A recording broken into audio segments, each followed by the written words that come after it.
నమస్కారం. Welcome to Suman TV. నేను గీతాంజలి. ప్రస్తుతం మనతో పాటు భారతీయ శంకర పీఠం వ్యవస్థాపకులు, ప్రముఖ జ్యోతిష్యులు, ఆధ్యాత్మికవేత్త, బ్రహ్మశ్రీ అన్నవరపు తిరుపతి మూర్తి అవధాని గురువుగారు ఉన్నారు. వారితో మాట్లాడదాం. గురుగారు నమస్కారం అండి.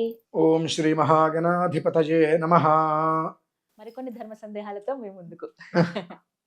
గురుగారు, దేవాలయానికి వెళ్ళేటప్పుడు తీసుకువెళ్లే వస్తువుల్లో ప్రధానంగా కొబ్బరికాయ, అమ్మవారి గుడికి అయితే ఖచ్చితంగా పసుపు, కుంకుమ అవును, తీసుకువెళ్తాం. అలాగే పుష్పం, దాంతో పాటుగా అగరబత్తి, కర్పూరం ఇవి ఖచ్చితంగా ఉండేలా చూసుకుంటాం. అవును. అభిషేకాలకైతే ఇంకా ఆ ద్రవ్యాలు ఇవన్నీ. అంటే దేవాలయానికి వెళ్ళినప్పుడు ఖచ్చితంగా తీసుకువెళ్ళవలసినవి అంటూ ఏమన్నా ఉన్నాయా? తీసుకువెళ్ళకూడనివి ఏమన్నా ఉన్నాయా? వీటి గురించి ముందుగా మాట్లాడదాం. అసలు ఏమేమి తీసుకువెళ్ళాలి?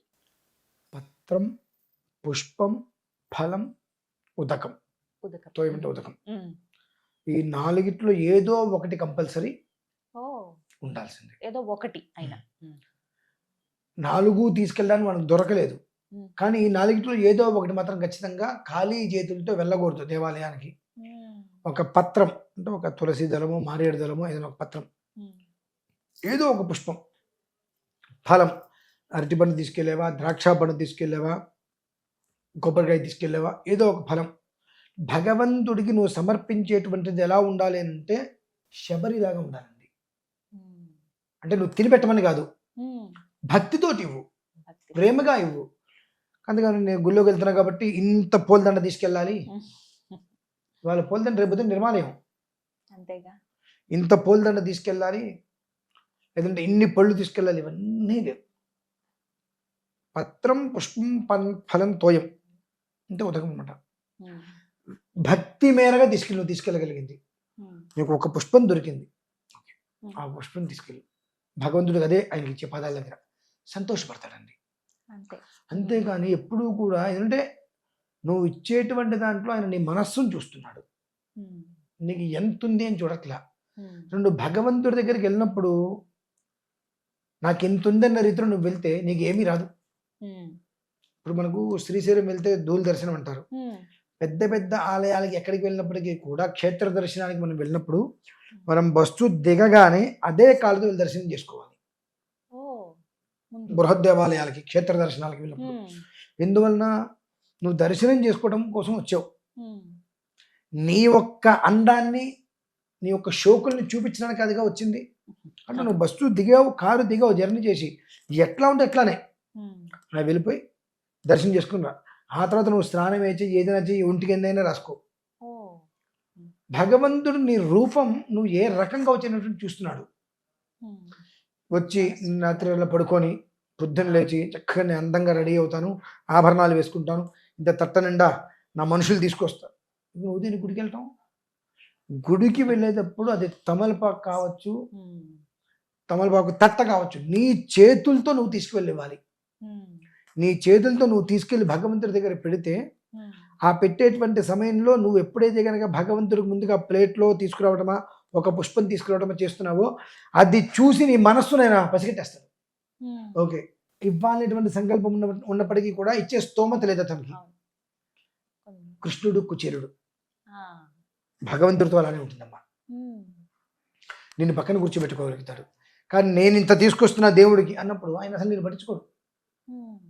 నువ్వు ఎన్నైనా తీసుకురా, నీ వంగ కూర్చుంటాను. ఎందుకనా నువ్వు ఒక్కడివి ఇంత తట్ట తీసుకొని వస్తుంటే భగవంతుడి మీద భక్తితో ఆయన్ని చూడాలని వచ్చిన 10 మందిని ఆపేస్తున్నారు వెనకాల, ఆపి వాళ్ళని బాధ పెడుతున్నారు. చిన్నపిల్లలు ఉండొచ్చు, చిన్నపిల్లలు ఉండొచ్చు, పెద్దవాళ్ళు ఉండొచ్చు, నడవలేని వాళ్ళు ఉండవచ్చు, లేదంటే షుగర్ రకరకాల వాళ్ళు ఉండొచ్చు, ఎక్కువసేపు నిలబడలేని వాళ్ళు ఉండొచ్చు. కానీ వాళ్ళని నువ్వు ఈ ఒక్క బుట్ట తీసుకొచ్చి అక్కడ పెడుతున్నాడని చెప్పి వాళ్ళందరూ ఆపేసావుగా. నువ్వు తీసుకొచ్చినటువంటి అందు పుణ్యం ఏదైనా ఉంది అంటే అది వాళ్ళకి వెళ్ళిపోతుందమ్మా. ఆ బయట నిలబడిన వాళ్ళకి ఆ పుణ్యం వెళ్తుంది, నీకేమీ రాదు. ఊరికే వస్తావు, కాసేపు కూర్చుంటూ వెళ్తావు. అక్కడేంటి, భగవంతుడి దగ్గరికి వెళ్ళేటప్పుడు మనందరికీ పైవాడు ఎవరు? భగవంతుడు. ఆయన దగ్గరికి వెళ్ళినప్పుడు నేను ఇంతటి వాడిని నువ్వు ఎందుకు చెప్పడం? నువ్వెవరో, మీ నాన్నగారు ఎవరో, మీ తాతగారు ఎవరో భగవంతుడికి తెలుస్తుంది. అటువంటిది నీ గురించి నువ్వు అక్కడికి వెళ్ళి చేసుకోవాల్సిన అవసరం లేదు కదండి. అధికారికంగా వెళ్ళావు, ప్రోటోకాల్ అది వేరు. అసలు నేను అధికారికంగా వెళ్ళమన్నాడు గుడికి? భగవంతుడికి నీ కష్టం చెప్పుకోవడానికి వెళ్ళి నువ్వు భగవంతుడా కష్టమో నష్టమో ఏదో నేను కొన్ని కష్టాలు పడ్డా, నాకు ఒక అధికారం ఇచ్చాడు, నువ్వే ఇచ్చావు, కళ్ళు నెత్తికెక్కకుండా చూడవయ్యా, నా నుంచి ఎవరికి నష్టం రాకుండా చూడవయ్యా అని చెప్పుకోవటం కోసం భగవంతుడి దగ్గరికి వెళ్ళాలండి. సరదాగా కాదు వెళ్ళేది. ఆ చెప్పుకోవటంతో మనకు చాతరైంది ఒకటి ఆయన పాదాల దగ్గర వదిలిపెట్టడం కోసమే వెళ్ళాలి. ఎప్పుడైతే మనం వెళ్తామని చెప్పి 10 మందిని ఆపారో మనం వెళ్ళి ఉపయోగం లేదు. అంటే ఆయన దగ్గర కూడా ఏదో నన్ను చూడు, నా విధానాన్ని చూడు, నా అధికారం చూడు, నా అంగబలం చూడు, అంతా ఆయన ఇచ్చిందే కదండి. ఒక చిటికేస్తే అన్నీ నీకు వచ్చినాయి, మరో చిటికేస్తే మొత్తం అన్నీ ముడుచుకుపోతాయి. కాబట్టి భగవంతుడి దగ్గరికి వెళ్ళినప్పుడు నీకు అధికారం అన్ని పక్కన పడే, ఒక భక్తుడు మళ్ళీ వెళ్ళు. పత్రం పుష్పం బలం ద్వయం, ఏదో ఒకటి తీసుకో, అదట్లా భక్తిగా తీసుకో. నేను తీసుకుంటున్నా కాదు, ఇది తీసుకునేటువంటి భాగ్యం ఆయన కల్పించాడు. కాబట్టి ఈ భాగ్యం నాకు ఎప్పటికీ దూరం కాకూడదు. ఇంత తట్టు నిండా నువ్వు జీడిపప్పు వేసుకో, బాదం పప్పు వేసుకో, 10,000 పెట్టుకోను, ఇది కొని భగవంతుడికి అందించేటువంటి భాగ్యం నాకు ఆయన ఇచ్చాడు కనుక ఈ భాగ్యం నాకు దూరంగా ఉండకుండా ఉంటే చాలు అనే భక్తితో నువ్వు ఇస్తే అది నీకు ఉపయోగం. అంతేగాని నేను కాబట్టి ఇస్తున్నాను, నేను కాబట్టి చేశా, ఇవన్నీ ఆయన అసలు పట్టించుకోడండి.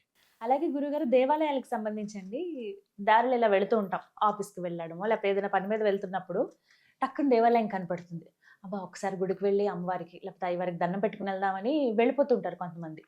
కానీ కొంతమంది ఆగిపోతూ ఉంటారు బయట. ఏంటి ఇక్కడ నుంచున్నారంటే, ఇవాళ నేను మాంసాహారం భుజించానని, ఇవాళ నేను తలకు స్నానం చేయలేదని, లేకపోతే శుభ్రంగా లేను, వేరే పలానా ఒక హాస్పిటల్కి వెళ్ళొచ్చానని, పలానా చోటుకి వెళ్ళొచ్చాను, అందుకే దేవాలయం లోపలికి రాను అని అంటారు. ఇలా అసలు చెయ్యొచ్చా? మాంసాహారం తినని రోజు నీకు భగవంతుడు గుర్తురాలేదుగా, ఒకటి. 2, మనస్సు శుచిగా ఉన్నప్పుడు నిన్ను రావద్దు అని భగవంతుడు ఎందుకు చెప్పాడు? ఎప్పుడు ఏది చేయాలన్నా మనస్సు శుచిగా ఉండాలి. అదేంటంటే మరి పూజలు చేస్తున్నప్పుడు మాంసాహారం తినద్దంటారు కదండి. అది తమోగుణం రజోగుణాలని పెంచుతాయి కాబట్టి దృష్టి అక్కడ ఉండదు కాబట్టి తినద్దనంటాము. ఆల్రెడీ మీరు తినేశారు, మీరు ఎటో వెళ్తున్నారు, ఆలయం కనిపించింది, మనస్సు కోరింది వెళ్ళి నమస్కారం చేసుకోవాలని చెప్పి, ఆ మనస్సుకి మైలు ఎప్పుడు అంటది కదండి. మనస్సుకు మైలు ఎందుకు అంటుందండి అంటారు కదా. భోజనం చేస్తాం, చీకటి వరకు అనుకుంటాం, మరి నోట్లోంచి తింటాం, లోపలికి వెళ్తుంది కదా, మరి లోపలికి నీళ్ళు పోసుకుని కిందకైనా వదిలేస్తున్నావా? మనస్సుకి ఎప్పుడూ కూడా అశుచి అనేటువంటిది ఉండదు. మనస్సులో నీకు ఉండేటువంటి భావన ఏదైతే ఉంటుందో ఆ భావనే నీ ముఖంలో కనిపించేస్తుంది. అయ్యో వెళ్ళలేకపోతున్నాను అనేటువంటి ఒక మదన, ఆ భావన నీకు వస్తే నీకు ఫలితం వచ్చేస్తుందండి. మాంసం తిన్నా అయితే ఏంటి, వెళ్ళకూడదా అనేటువంటి స్థితిలో వెళ్తే అది పాపం. నీకు పాప పుణ్యాలు మనం ఎలా లెక్క వేస్తాము? మనోవిచారం. రేవాళ్ళు అనుకోకుండా నేను మాంసాహారం తిన్నాను, వెళ్ళాలనిపిస్తుంది, వెళ్ళలేకపోయాని, భగవంతుడా తప్పులుంటే క్షమించు, నాకు నేను చూడాలనిపిస్తుంది అనే మనసు ఉందనుకోండి, ఖచ్చితంగా నీకు అనుగ్రహిస్తాడు ఆయన. నేను తిన్న మాంసం అయితే ఎంత వెళ్ళకూడదా, మీ దేవుడు అన్న అంతాడా అని వెళ్ళేటువంటి మూర్ఖులు కూడా ఉన్నారు. అట్లా వెళ్ళినప్పుడు వాళ్ళకి అదే జరుగుతుంది. కొంతమంది తలస్నానం చేయలేదండి అంటారు, మంచిది. స్త్రీకి బుధవారం ఒక్కడే తలస్నానం చెప్పిందండి, ఇంకెప్పుడు తలస్నానం చేయమని చెప్పలా. తలస్నానం కేవలం స్త్రీకి బుధవారం మాత్రమే.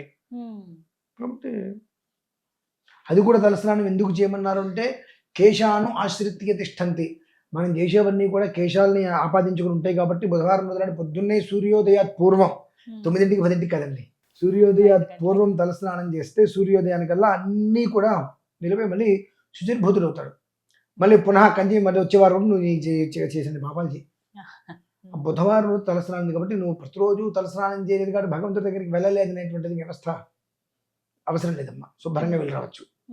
అయితే ఈ మధ్యకాలంలో కొంతమంది ఋతుక్రమం వచ్చినప్పుడు కూడా గుళ్ళోకి వెళ్ళిపోతున్నారు. కొంతమంది వాళ్ళకైతే నేను చెప్తున్నాను అంటే తప్పు వాళ్ళది కూడా కాదు. కొంతమంది గురుస్థానంలో ఉన్నామని చెప్పిన వాళ్ళు బయట ఉంటే ఏంటండి, భగవంతుడు గీతలో చెప్పాడు కదా, మీరు చేసుకోండి వెళ్ళండి ఏం పర్లేదు అంటున్నారు. అటువంటి వాళ్ళు ఏదైనా ఈ రకంగా ఆడవాళ్ళకి ఇబ్బంది వచ్చినటువంటి రోజుల్లో గుడికి వెళ్ళొచ్చు, పూజలు చేయొచ్చు అని కనుక చెప్పినట్లయితే కనుక వాళ్ళని ఇక ఏ పరిస్థితుల్లో కూడా వాళ్ళతో మీరు ఇంటరాక్షన్ కావద్దు. ఉమ్, రెజెక్ట్ పీస్ అది. అంతే. అదేంటంటే అంటే ఆయన ఏం చెప్పాడు? ఉమ్, మానసిక ధ్యానం అన్నాడు. అవును ఫస్ట్. మనసులో ధ్యానం చేసుకోమన్నాడు, కానీ అర్చన చెయ్యి, అర్చన గురు, ఆరాధన గురు, ప్రసాదం గురు, నివేదన గురు, హారతి గురు అనలేదు కదండి. మనస్సులో ఆ 3-4 రోజుల పాటు ఉన్నటువంటి కొంతమంది సామాన్యంగా ఉన్న కొంతమందికి మరో జన్మ లాంటిది అది. అంత నరకం అనుభవిస్తారు. ప్రతి క్షణం వాళ్ళకి బ్లీడింగ్ అయిపోయి ఎంత నరకం అంటే కొంతమంది తింటారు కూడా చేయలేరు, తినలేరు. కొంతమంది కేవలం స్వీట్లు మాత్రమే తింటూ ఉంటారు. కొంతమంది అసలు తినరు, ఊరికి వాళ్ళకి చికాకు వచ్చేస్తూ ఉంటుంది. కనుక ఆ సమయంలో మెంటల్గా మీకు పీస్ కావాలి, పీస్ ఆఫ్ మైండ్ కావాలి మెంటల్గా. కనుక ఓ పక్కన కూర్చొని భగవద్ ధ్యానం చేసుకోండి మనస్సులో, బయటికి కాదు. అంతే తప్పితే ఆ సమయంలో నేను గుళ్ళోకి వెళ్తాను అది కరెక్ట్ కాదండి, తప్పది. అది తెలుసుకోవాలి. ఇలా చాలా సందేహాలండి. ఒకటి ఎన్నో సందేహాలు వస్తూ ఉంటాయి కామెంట్స్ లో, అవన్నీ కూడా ఎప్పటికప్పుడు మీ ముందు ఇస్తాను. ధన్యవాదాలు గురుగారు. పరమేశ్వర.